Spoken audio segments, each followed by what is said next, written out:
Bom dia, gente.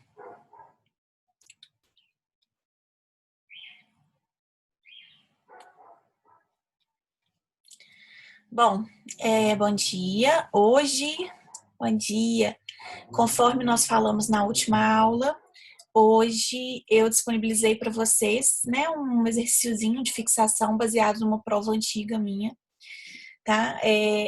Essas questões que eu disponibilizei para vocês são questões de concurso, então são questões diferentes, né, das questões que vocês farão, porque vocês vão fazer questões autorais, tá?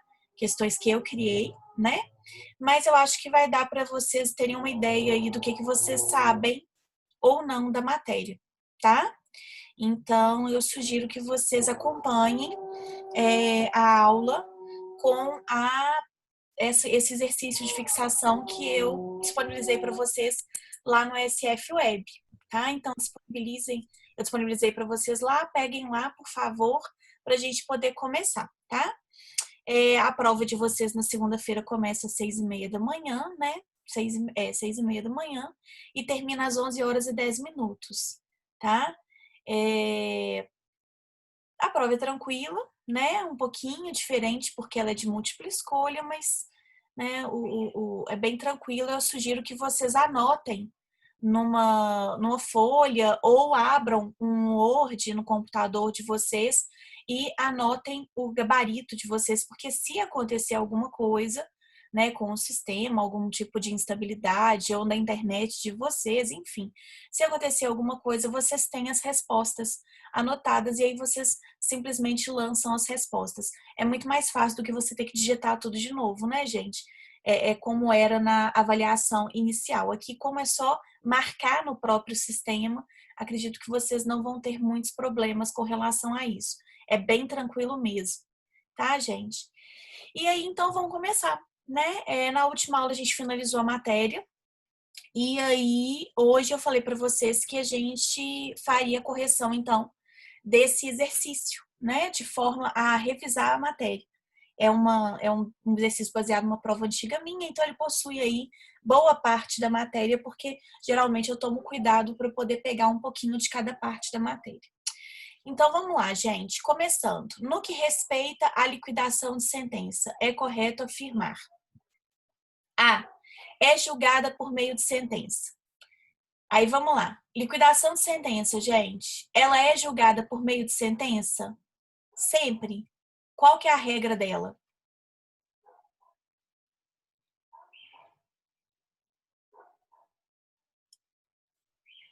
Em regra, qual que é a decisão que encerra o cumprimento de sentença?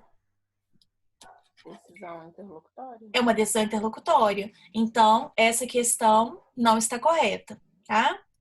Quando é realizado por arbitramento, sempre será necessária perícia. Nem sempre há necessidade de perícia, gente, tá? A questão da liquidação por arbitramento pode haver a necessidade da perícia, mas o necessário mesmo são os documentos e os pareceres elucidativos trazidos pelas partes. Pode haver a necessidade da perícia, mas isso não é uma obrigação. Então, tomem cuidado com esse sempre, né? Então, essa questão também está incorreta, tá? Essa alternativa também está incorreta. O devedor não possui legitimidade para requerê-la. Nós já vimos, gente, que lá na liquidação de sentença, tanto o credor quanto o devedor, eles podem aí iniciar essa liquidação de sentença, né? O que não pode ser feito, gente, em regra, né, o que não há possibilidade alguma de acontecer, é o juiz de ofício dar início a essa liquidação de sentença. As partes envolvidas no processo podem iniciar a liquidação, tanto o devedor quanto o credor. Então, tanto exequente quanto executado. Mas o juiz jamais, tá? Então, o devedor possui sim legitimidade para dar início aí à liquidação de sentença. É cabível para obrigações fungíveis. Gente, o que são obrigações fungíveis? São obrigações que são substituíveis, tá? Vamos pensar, dinheiro, gente, obrigação de quantia. O dinheiro, ele é substituível? Ou ele é infungível, só aquela nota ali que serve? Ou qualquer nota de R$ 10 paga, se a obrigação for R$ 10, qualquer nota de R$ 10 paga a obrigação, ou ou 5 notas de R$ 2, ou 2 notas de R$ 5, é substituível. Então, gente, no caso de uma obrigação de quantia, é possível que caiba liquidação de sentença? Sim. A gente viu que, inclusive, na questão dos lucros cessantes, o juiz ele pode deixar para poder verificar a questão dos lucros cessantes em fase de liquidação. E os lucros cessantes, eles decorrem de uma obrigação de quantia, tá? Então, essa alternativa é a alternativa correta. É cabível para obrigações fungíveis. Alternativa correta, letra D de dado. Ok?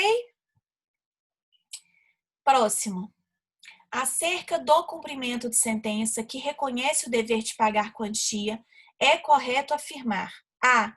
Inicia-se de ofício ou a requerimento do exequente. Não, gente.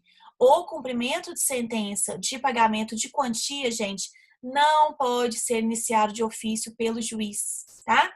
Os cumprimentos de sentença que são iniciados de ofício pelo juiz são cumprimento de sentença de obrigação de entrega de coisa, de obrigação de fazer, fungível ou infungível, e de obrigação de não fazer. Apenas, tá? Os demais tipos de cumprimento de sentença sempre decorrem da iniciativa das partes envolvidas no processo, seja ele o credor, seja ele o devedor, tá? Mas juiz, não, jamais. B. Não poderá ser promovido em face do fiador. Oi. Você pode só explicar por que nessas 3 situações o juiz pode agir de ofício? Porque o Qual que legislador seria? Ah, mas não tem assim uma lógica, uma não, explicação, não. simplesmente é um permissivo legal. Simplesmente Tá bom. por expressa permissão legal. Porque a lógica é a mesma, o direito é o mesmo, né? Só Porque tem que algumas coisas que tem uma lógica, uma não, explicação. essa Esse não situação tem. não. Não, Ah, não então tem. tá. Porque a obrigação, na verdade, só não é obrigação de quantia, não tem um motivo assim, não, como se trata de uma obrigação de entrega de coisa, não. Se a gente for pensar, por exemplo, pelo lado da celeridade processual, se fosse isso que o legislador pretendesse, né, ao conceder, ao possibilitar com que o juiz de ofício desse início aí a esse cumprimento de sentença, a celeridade ela tem que ser a mesma em todos os casos. Então, assim, por expressa disposição legal, apenas por isso. Não há qualquer tipo de explicação especial, não. Ok. Tá bom? Obrigada. Nada. Não poderá ser promovido em face do fiador, do coobrigado ou do corresponsável que não tiver participado da fase de conhecimento. Correto, gente, tá? Para que eu já tinha falado isso para vocês, para que a gente possa, no caso, né, ter uma pessoa no cumprimento de sentença, fazendo parte do cumprimento de sentença, é absolutamente necessário que essa pessoa tenha feito parte do processo de conhecimento. Então, se, por exemplo, o fiador não participou do processo de conhecimento, ele não pode aí, né, no caso, ser executado na fase de cumprimento de sentença. É absolutamente necessário que ele tenha participado da primeira fase do processo, ou seja, do processo de conhecimento, para que aí sim ele possa figurar como parte na fase de cumprimento de sentença. É o que diz expressamente, inclusive, o artigo 513, parágrafo 5º do CPC, tá? Então, essa é a alternativa correta. Mas vamos ver as demais, né? Porque é sempre bom a gente ver tudo. Nunca, mesmo que vocês tenham absoluta certeza, gente, não deixem de ler as demais alternativas, tá? O devedor deve ser intimado sempre pessoalmente. Não, gente. Inclusive, as regras de intimação, bom dia, as regras de intimação, elas estão previstas lá no artigo 513, parágrafo 2º do CPC, tá? Via de regra, como que é que o devedor é intimado para poder cumprir uma obrigação? Se o processo tiver a sua sentença transitada em julgado há menos de 1 ano, a intimação se dará na pessoa do seu advogado, tá? Então, por meio do advogado do devedor. Se por um acaso ele tiver sido representado pela Defensoria Pública, gente, ou não tiver procurador constituído nos autos, ele vai ser intimado por meio de carta com aviso de recebimento. Se por um acaso ele tiver sido citado por meio eletrônico, ele vai ser também intimado por meio eletrônico. E se ele tiver sido citado por edital, ele também será intimado por meio de edital, tá? Então, essa questão dele ser sempre intimado pessoalmente é incorreta, essa alternativa. Será efetuado na primeira instância em regra, ainda que a causa seja de competência de tribunal. Não, gente. Se a gente estiver falando, por exemplo, de um cumprimento de sentença, de uma ação rescisória, e a ação rescisória vocês estudaram no semestre passado e vocês viram que ela é de competência do tribunal, então a gente sabe que isso aqui não se aplica, né? Então, se por um acaso a causa estiver no tribunal, for de competência originária do tribunal, o cumprimento de sentença se dará no tribunal, tá? Então, essa alternativa está incorreta, está errada. Então, a alternativa B de bola é a que responde a questão número 2. Vocês estão vendo que a gente está revendo uma boa parte da matéria, né? Inclusive, nessa letra D, vocês podem relembrar, né, a questão das competências através da leitura do artigo 516, que trata aí da competência para os cumprimentos de sentença, ou seja, né, a execução de título executivo judicial. Ok? Assinale a alternativa incorreta, errada, sobre a adjudicação de bens penhorados em execução monetária, ou seja, execução por quantia, após analisar os itens a seguir e considerar as normas da Lei Federal 13.105, o novo Código de Processo Civil. É lícito ao exequente, desde que oferecendo preço não inferior ao da avaliação, requerer que lhe sejam adjudicados os bens penhorados. Correto, gente. É a expressa redação do artigo 876 caput, tá? Nós já falamos um pouquinho da adjudicação, falamos bastante, né? Da adjudicação. E nós vimos que a adjudicação é a melhor forma de cumprimento da obrigação aí para o executado. Por quê? Porque ele tem a garantia de que ele está perdendo os bens, mas pelo menos ele está perdendo os bens pelo valor de avaliação. Quando esses bens são levados a um leilão, não existe essa garantia. Ele pode ser arrematado no primeiro leilão, cujo valor mínimo é o valor de avaliação, mas isso pode não acontecer e ele pode ser levado a um segundo leilão, em que, em regra, né, o valor ali é o valor abaixo do valor de avaliação. A gente tem que considerar o que diz o Código de Processo Civil a respeito da questão do preço vil, ou seja, não pode ser arrematado por menos do que 50% do valor de avaliação do bem, tá? Mas a gente sabe também que, né, assim, se for mesmo sendo mais do que 50% do valor de avaliação do bem, existe uma perda financeira considerável. Então, a adjudicação ela é excelente para o executado. Para o exequente, nem sempre, porque pode ser que aquele bem que ele está adjudicando não tenha muita liquidez, né? Não seja interessante para ele poder vender depois, enfim.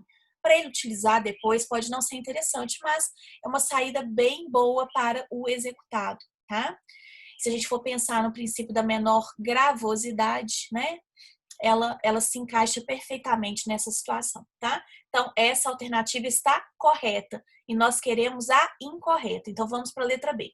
Requerida a adjudicação, o executado será intimado do pedido pelo Diário da Justiça, na pessoa de seu advogado constituído nos autos, por carta com aviso de recebimento, quando representado pela Defensoria Pública, ou quando não tiver procurador constituído nos autos, ou por meio eletrônico, sendo empresa constituída sob a forma de sociedade anônima, se não tiver procurador constituído nos autos. Perfeito, gente. Essa é a alternativa que está em acordo com o artigo 876, parágrafo 1º, tá? É exatamente isso que diz o artigo 876, parágrafo 1º. Então, essa alternativa ela está correta, absolutamente correta. Letra C. É dispensável a intimação do executado citado por edital diante do requerimento de adjudicação quando ele não tiver procurador constituído nos autos. Perfeito também, essa alternativa está correta, a gente já falou a respeito disso quando nós falamos sobre a adjudicação e nós vimos que se por um acaso o executado tiver sido citado por edital, essa intimação para a adjudicação dos bens dele é dispensável, não será realizada. É o que diz a redação do artigo 876, parágrafo 3º do CPC. Tá? Se o executado citado por edital não tiver procurador constituído nos autos, é dispensável a intimação. Tá? Então, essa alternativa também está correta. Até agora, tudo certo, vamos para a letra D, porque é muito possível, então, que ela que esteja incorreta, né?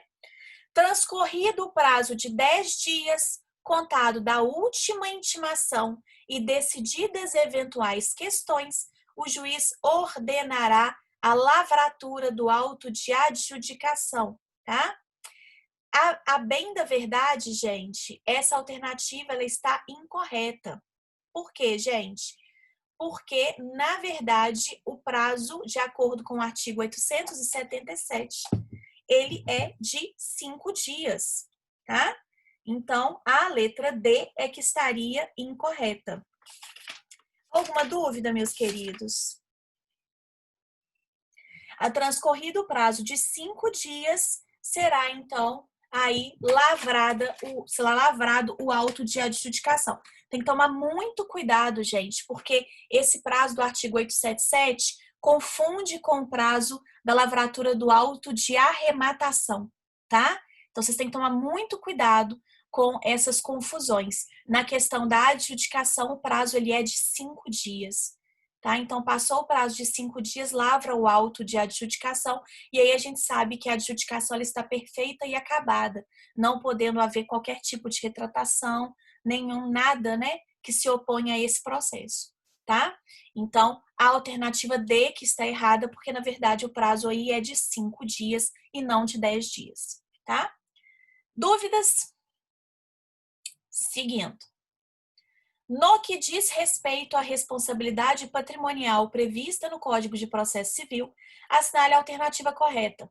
O fiador que renunciar ao benefício de ordem mantém o direito de exigir que primeiro sejam executados os bens do devedor, desde que livres e situados na mesma comarca da execução. Não, né, gente? Para que ele possa fazer uso dessa prerrogativa, ele tem que manter o benefício de ordem. O que é o benefício de ordem? É aquele benefício através do qual o fiador ele pode requerer que antes dos bens dele serem escutidos, serem expropriados, que os bens do devedor respondam pela obrigação.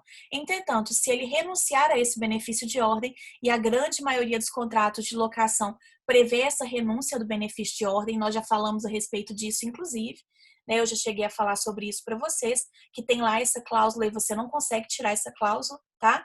Se você abrir mão, aí nesse caso, tanto os seus bens quanto os bens do executado poderão aí ser expropriados já de primeira, né? Porque você renunciou ao benefício de ordem. Então, essa questão está incorreta e nós queremos a alternativa correta. Então, vamos para a próxima.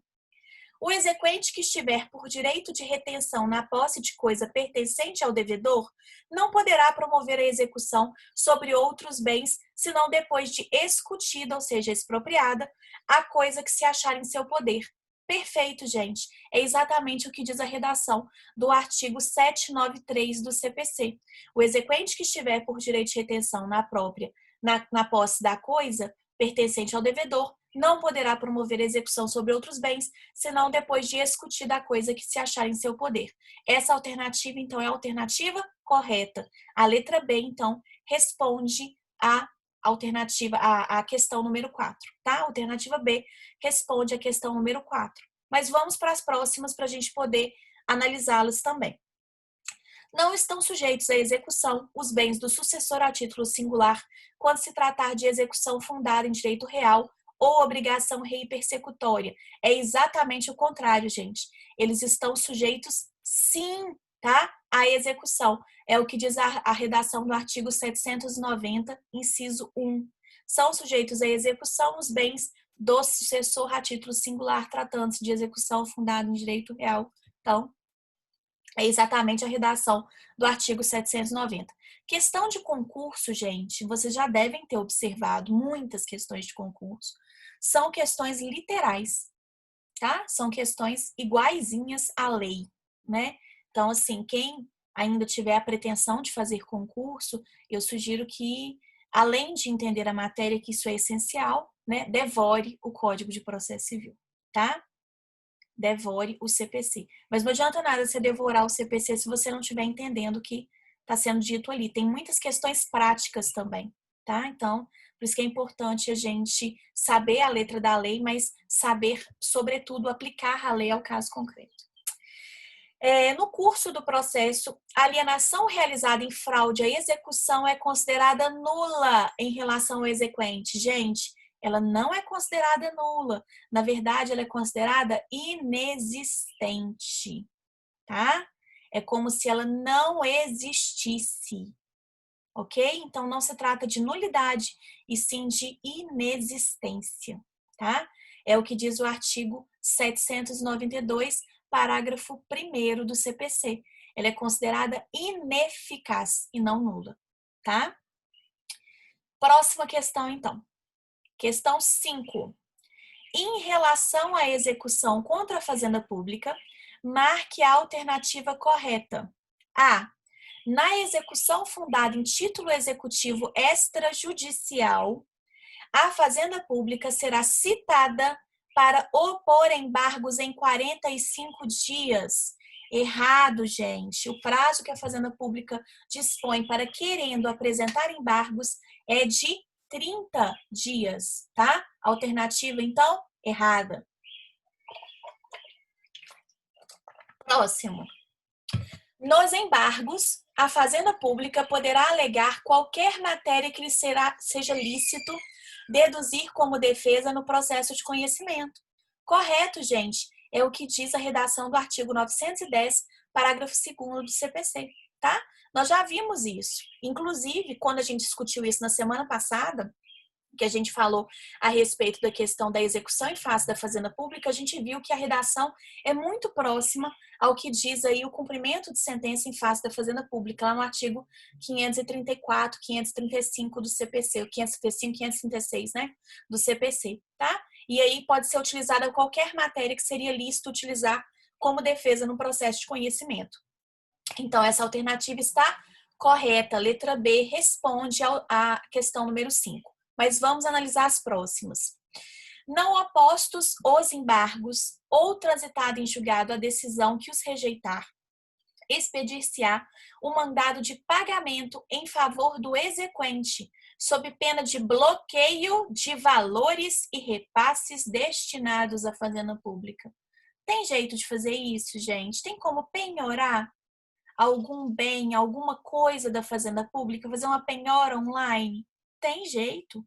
A gente sabe que a questão da Fazenda Pública, gente, né, essa inviabilidade aí de bloqueio, de penhora, porque se trata de bens públicos, e bens públicos são impenhoráveis. Dinheiro público, gente. Né? Então, a gente não pode fazer esse tipo de coisa. A questão ela está correta até a primeira parte, até em favor do exequente. O resto dela está errado. A gente sabe que o pagamento ele vai se dar por meio de requisição de pequeno valor, a depender ali dos limites, né, gente? Se for Fazenda Pública Municipal, 30 salários mínimos, até 30 salários mínimos, Fazenda Pública Estadual até 40 e Federal até 60. Passou disso, o pagamento se dá por meio de precatório, tá? Então, essa alternativa ela está incorreta. E próximo, nos embargos, a Fazenda Pública só poderá alegar as matérias relativas à nulidade e excesso de execução, como oposição à execução. A gente acabou de ver que a alternativa letra B, ela responde dizendo que qualquer matéria pode ser utilizada em sede de defesa, aí em sede dos embargos aí, a execução, se a gente estiver falando em relação à Fazenda Pública. Então, a gente vai aplicar o artigo 910. Então, né, essa letra D, ela está completamente incongruente, porque qualquer matéria pode ser alegada. A gente não tem uma limitação Apenas algumas matérias podem ser alegadas. Na verdade, a gente pode alegar qualquer matéria de defesa, tá? Então, a letra dela estaria incorreta. Próximo. Acerca das diversas espécies de execução previstas no CPC vigente, assinale a alternativa correta.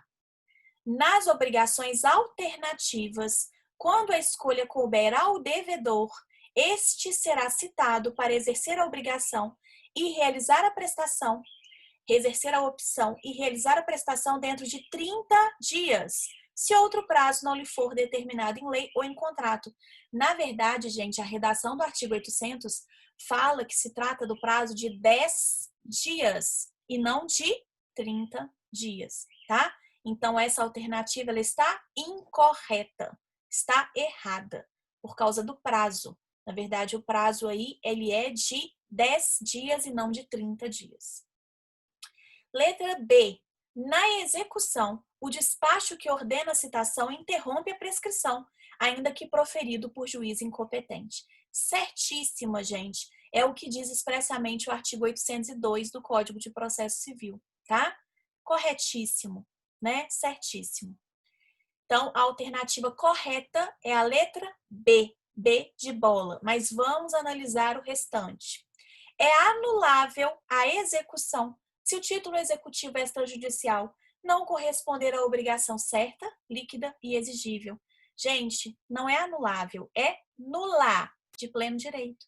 É o que diz a redação do artigo 803, tá? Inciso 1 do CPC.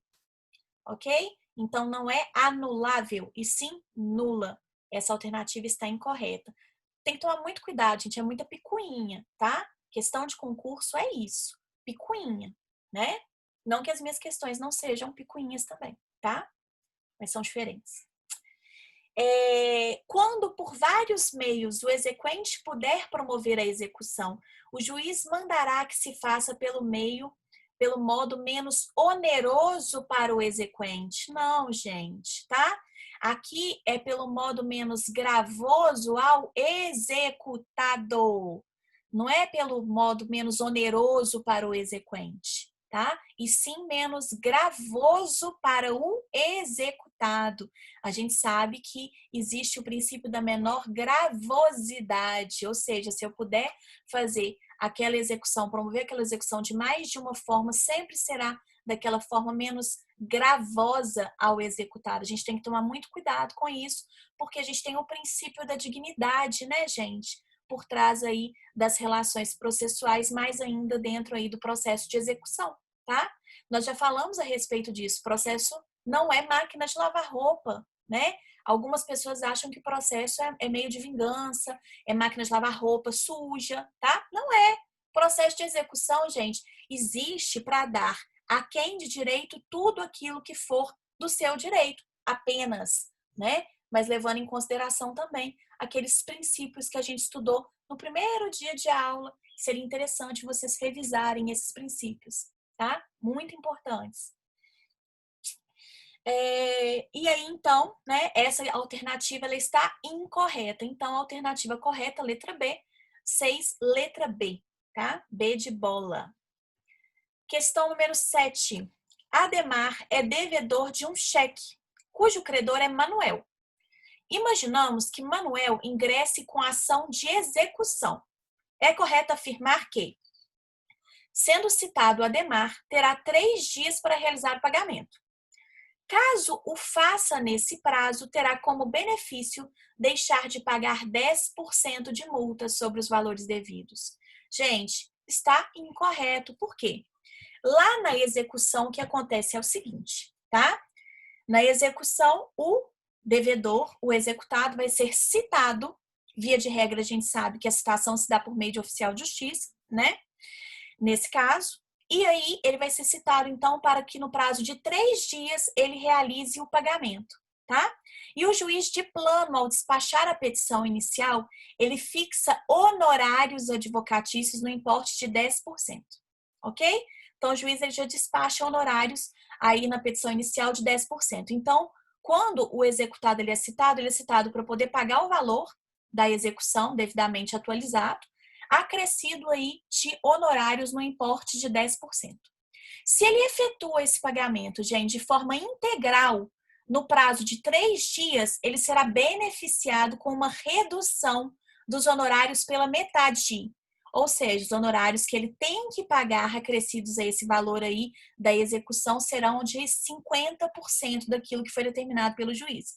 Então, se o juiz determinou honorários, por exemplo, vamos supor que a causa, o valor da execução seja R$1.000, tá?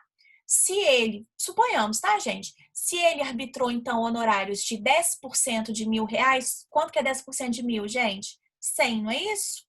Então, se ele pagar os R$1.000 no prazo de 3 dias, ao invés de pagar R$100 de honorários, ele vai pagar R$50 de honorários, tá? Então, ele será beneficiado aí com uma possibilidade de pagar apenas 50% daquele valor dos honorários. Os honorários, eles caem pela metade, tá? Então, ele paga o valor principal mais 5% de honorários, ok? E não tem multa, tá, gente? Multa, né? Previsão de multa de 10% é lá do cumprimento de sentença. Quando o executado é intimado para efetuar o pagamento em 15 dias e não efetua o pagamento dentro desse prazo. Aí incide multa de 10% e honorários advocatícios de 10%. Então, é bem diferente a execução por quantia do cumprimento de sentença por quantia certa, tá? São bem diferentes um do outro. Então, essa alternativa está errada. B. Manuel poderá, em sua petição inicial, declinar quais os bens de Ademar que quer ver penhorados para garantir a dívida. Corretíssimo, gente. É o que diz a redação do artigo 798, inciso 2C do CPC, que ao propor a execução, incumbe ao exequente indicar bens suscetíveis de penhora sempre que possível, tá? Isso facilita muito a vida, né? Então, essa alternativa está correta. Letra C. A averbação da distribuição da ação no cartório, se realizada por Manuel, gerará presunção absoluta de fraude contra credores, caso ocorra a venda do bem averbado. Gente, a presunção de fraude, ela não é absoluta, ela é relativa, tá? Então, essa alternativa está incorreta. E letra D. Ademar, ao ser citado, poderá em 15 dias proceder ao pagamento, sob pena de ser-lhe aplicada multa de 10% sobre o valor do débito executado por Manuel. Aí, gente, a questão ela visa te confundir. Se você não sabe muito bem a diferença de cumprimento de sentença para execução, você acaba confundindo uma coisa com a outra, né? Como nós já estudamos, gente, as execuções e os cumprimentos de sentença, tirando, né, a de quantia, elas são muito próximas. Praticamente é o mesmo procedimento com pequenas diferenças. Agora, de quantia, gente, é completamente diferente. Se a gente tem um cumprimento de sentença de quantia em que o executado é intimado para efetuar o pagamento no prazo de 15 dias, sob pena de incidir multa de 10% e honorários advocatícios de 10%, por outro lado, na execução por quantia, esse executado é citado para efetuar o pagamento no prazo de 3 dias. Já com multa prévia, com honorários prévios estabelecidos, gente, pelo juiz quando ele despacha a petição inicial, honorários de 10%. Se ele paga de forma integral, dentro desse prazo de 3 dias, ele vai ter a redução desses honorários para 5%, em 50%.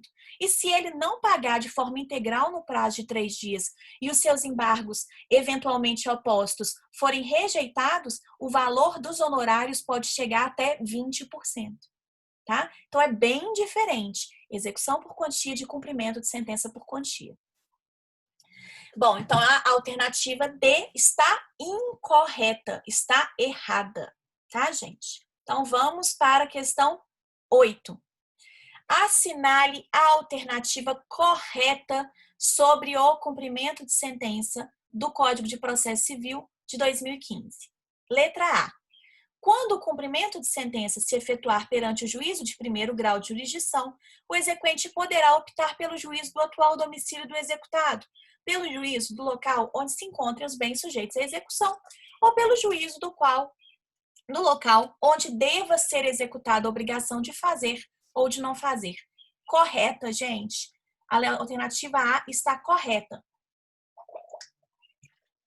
É o que diz expressamente a redação do artigo 516, tá? Tá certa. Mas vamos analisar as demais para a gente poder ver quais são os erros nas outras alternativas. A decisão judicial transitada em julgado pode ser imediatamente levada a protesto.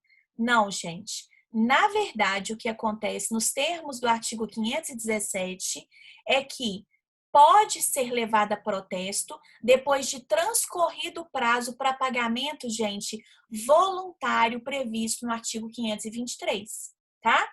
Então, o que acontece no cumprimento de sentença por quantia certa? O exequente, ele dá início a esse cumprimento de sentença e o executado será intimado para efetuar o pagamento no prazo de 15 dias. A gente já falou que esse prazo de 15 dias é o prazo que a doutrina considera como sendo um prazo de pagamento voluntário, que não é tão voluntário assim, né, gente? Porque se eu tô chamando a pessoa para pagar, né, eu tô cutucando ela lá para poder pagar, e aí, meu dinheiro, né? Se eu tô cutucando ela, gente, não é porque é voluntário, mas a doutrina e a legislação consideram esse prazo de 15 dias como sendo um prazo de pagamento voluntário. Se não houver o pagamento nesse prazo de 15 dias, aí sim há o protesto, tá? Então, não é de cara, transitou em julgado, já protesta, não. Nos termos do artigo 517, só depois de decorrido esse prazo aí de pagamento voluntário, ou seja, o prazo de 15 dias. Se não houver pagamento, aí sim pode haver o protesto do pronunciamento judicial, tá? Sempre eu tenho que dar o prazo para pagar, gente. Decorrer o prazo, pode protestar, tá? Em todas as hipóteses do cumprimento de sentença, a intimação do devedor será realizada na pessoa de seu advogado. Não, né, gente? A gente já viu ali em cima, quando a gente corrigiu uma dessas questões, nós falamos a respeito da intimação, a gente viu que, em regra, é na pessoa de seu advogado, desde que com menos de um ano do trânsito em julgado da decisão. Se for mais de um ano do trânsito em julgado da decisão, gente, se ele tiver sido representado pela Defensoria Pública, se ele não tiver procurador constituído nos autos, ele vai ser intimado por meio de carta com aviso de recebimento. Se ele tiver sido citado por meio eletrônico, ele vai ser intimado por meio eletrônico. Se ele tiver sido citado por meio de edital, ele vai ser intimado por meio de edital, tá? Então, letra C está incorreta. A gente já sabia disso, mas vamos para a letra D. De acordo com o Código de Processo Civil de 2015, a decisão interlocutória estrangeira é título executivo extrajudicial. Não, né, gente? A sentença estrangeira e a decisão interlocutória estrangeira que a gente vai precisar de expedir o exequatur, que eu já tinha explicado para vocês. Acho que essa foi uma das nossas últimas aulas presenciais. Eu havia explicado para vocês que esse exequatur é o cumpra-se. Isso é um título executivo judicial. Está lá no artigo 515, inciso 9 do CPC, tá? Vou encerrar essa transmissão e vou mandar o link da próxima para vocês, tá bom? A gente está no último minuto. Beijo. Volta todo mundo, tá? Beijo.